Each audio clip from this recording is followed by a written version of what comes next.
Hello મિત્રો, કેમ છો? એમ કે હબ નામની યુટ્યુબ ચેનલમાં હું એમ કે દેસાઈ આપ સૌનું સ્વાગત કરું છું. મિત્રો, અવારનવાર તમે સમાચાર પત્રોમાં લોક અદાલત વિશે સાંભળ્યું છે, પરંતુ મિત્રો હાલના આ ડિજિટલ યુગમાં ઘણા બધા લોકોને લોક અદાલત વિશે પૂરેપૂરી માહિતી હોતી નથી. તેથી લોકો લોક અદાલતનો પૂરેપૂરો ફાયદો મેળવી શકતા નથી. મિત્રો, આ વિડીયોમાં આપણે લોક અદાલત વિશેની તમામ માહિતી જોઈશું.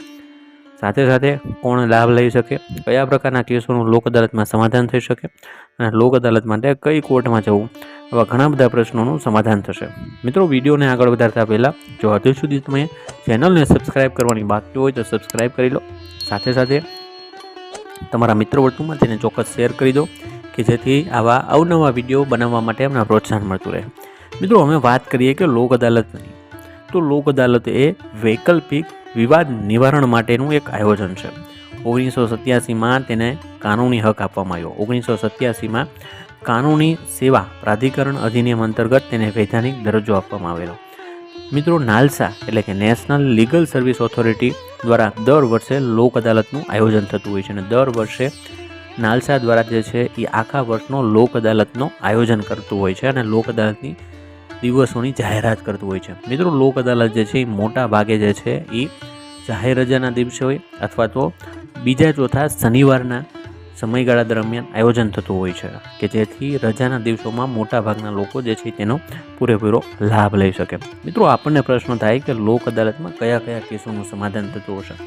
મિત્રો, લોક અદાલતમાં બે પ્રકારના કેસોનું સમાધાન થતું હોય છે, એટલે કે પ્રી લિટિગેશન એટલે કે એવી લોક અદાલત કે એવા કેસો કે જે કોર્ટમાં જે રજૂ નથી થયા અથવા તો કોર્ટમાં ભવિષ્યમાં રજૂ થવાની સંભાવના છે, તો આ બધા કેસોનું કોર્ટની બહાર સમાધાન થઈ શકે એના માટે થઈ અને પ્રી લિટિગેશન લોક અદાલતનું આયોજન થતું હોય છે, જેમાં મોટા ભાગે જે છે એ ક્રિમિનલ ઓફેન્સીસ, એ સિવાય નેગોશિયેબલ ઇન્સ્ટ્રુમેન્ટ એક્ટની અંદર જે પણ કેસ આવતા હોય, જેમ કે ચેક રિટર્નના કેસ, એ સિવાય મની રિકવરી, જેમાં જે છે એ બેંક રિલેટેડ જે પણ મની રિકવરી કરવાની હોય એ બેંકમાં કોઈ પણ વ્યક્તિએ જે છે લોન લીધા પછી જે છે ભરવાની એમાઉન્ટ બાકી હોય તેનું લોક અદાલતમાં સમાધાન થઈ શકે.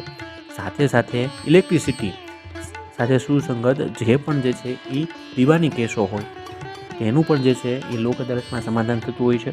એ સિવાય મોટર વ્હીકલ એક્ટ એના અનુસંધાને જે પણ ડિસ્પ્યુટ હોય એનું સમાધાન થતું હોય છે. સાથે સાથે વૈવાહિક તકરાર એનું પણ જે છે એ લોક અદાલતમાં સમાધાન થતું હોય છે. હવે મિત્રો, વાત કરીએ કે લિટિગેશન લોક અદાલત. તો લિટિગેશન લોક અદાલત એટલે એવી લોક અદાલત કે જે કોર્ટ સમક્ષ જે કેસો જે છે રજૂ થયા હોય, કોર્ટ દ્વારા જે છે એનું હિયરિંગ પણ થઈ ગયું હોય, પરંતુ કોર્ટ દ્વારા જે છે એનું જજમેન્ટ આપવાનું બાકી હોય, તો તેવા બધા કેસોનું જ્યારે સમાધાન થતું હોય તો તેને લિટિગેશન લોક અદાલત કહેવામાં આવે છે. તેમાં પણ ક્રિમિનલ ઓફેન્સીસ, એ સિવાય નેગોશિયેબલ ઇન્સ્ટ્રુમેન્ટ એક્ટ, આ સિવાય money recovery suit, Indian motor vehicle act, labour dispute અને વૈવાહિક તકરાર, તો આવા બધા જ કેસોનું જે છે એ લિટિગેશન લોક અદાલતમાં સમાધાન થતું હોય છે.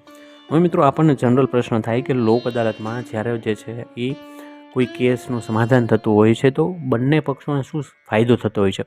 મિત્રો, મોટાભાગે જે છે એ મની રિકવરીમાં જે છે એ જે તે વ્યક્તિ ફક્ત ને ફક્ત પ્રિન્સિપલ એમાઉન્ટ ભરી અને છૂટા થઈ જતા હોય છે કે એમાં જે છે એના ઉપરનું જે વ્યાજ લાગ્યું હોય તેમાં માફી મળે છે. સાથે સાથે કોર્ટ ફીમાં માફી મળતી હોય છે, બરાબર છે.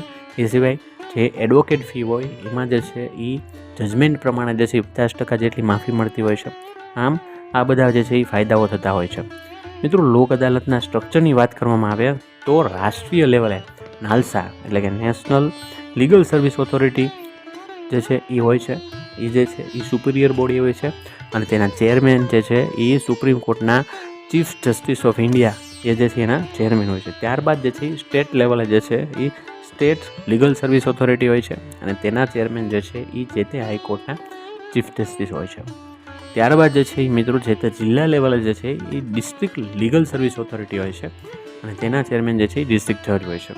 એ સિવાય તાલુકા લેવલે જે બીજી બધી સર્વોનિક કોર્ટ હોય તેમાં પણ જે છે એ તાલુકા લેવલે તાલુકા કાનૂન સેવા સમિતિ હોય છે અને તેના ચેરમેન જે છે એ જે તે તાલુકાના જજ સાહેબ જે છે એ હોય છે. મિત્રો, આ રીતે જે છે એ લોક અદાલતનું આખું સ્ટ્રક્ચર છે. અને લોક અદાલતની અમુક શરતો હોય છે કે બંને પાર્ટી જે છે એ સહમત હોય તો અને તો જ જે છે એ લોક અદાલતમાં સમાધાન થાય. ત્યારબાદ કોઈ પણ પ્રકારની કોર્ટ ફી જે છે એ વસૂલવામાં આવતી નથી. લોક અદાલતનું જે પણ ડિસિઝન આવે તે બંને પક્ષોને બાઇન્ડિંગ હોય છે ત્યારબાદ લોક અદાલતનું જે પણ જજમેન્ટ આવે છે તેની અપીલ જે છે અન્ય બીજી કોઈ કોર્ટમાં થતી નથી. તો ચાલો જાણીએ મિત્રો અમુક રોચક તથ્યો કે જે આપણે લોક અદાલત વિશે છે. મિત્રો લોક અદાલતની જે શરૂઆત છે એ PN ભગવતી એટલે કે જે તે સમયે જે છે એ સુપ્રીમ કોર્ટના CGI એટલે કે ચીફ જસ્ટિસ ઓફ ઇન્ડિયા હતા, એમના દ્વારા જે છે એ ભલામણથી જે છે એ આ પ્રકારની એક ડિસ્પ્યુટ મિકેનિઝમ જે છે એને સોલ્વ કરવા માટેની જે છે આયોજન કરવામાં આવેલું. તેથી તેમને ફાધર ઓફ લોક અદાલત તરીકે પણ ઓળખવામાં આવે છે. અને સૌથી મહત્ત્વની વાત કે જે ગુજરાત માટે જે છે એ ગૌરવ લેવા જેવી વાત છે કે ભારતમાં સૌપ્રથમ લોક અદાલતનું આયોજન ગુજરાતમાં થયેલું અને તે પણ જે છે જૂનાગઢ જિલ્લામાં ઉના તાલુકામાં. જી હા મિત્રો, ઉના તાલુકામાં જે છે એ સૌપ્રથમ જે છે એ આવી રીતે જે છે એ લોક અદાલતનું આયોજન થયેલું. હવે મિત્રો જો તમને વિડીયોની માહિતી સારી લાગી હોય તો તમારા મિત્ર વર્તુળમાં ચોક્કસ શેર કરો. સાથે સાથે લોક અદાલત વિશે તમને કોઈ પણ પ્રશ્ન હોય તો તેને ચોક્કસ કોમેન્ટ બોક્સમાં લખો. આભાર.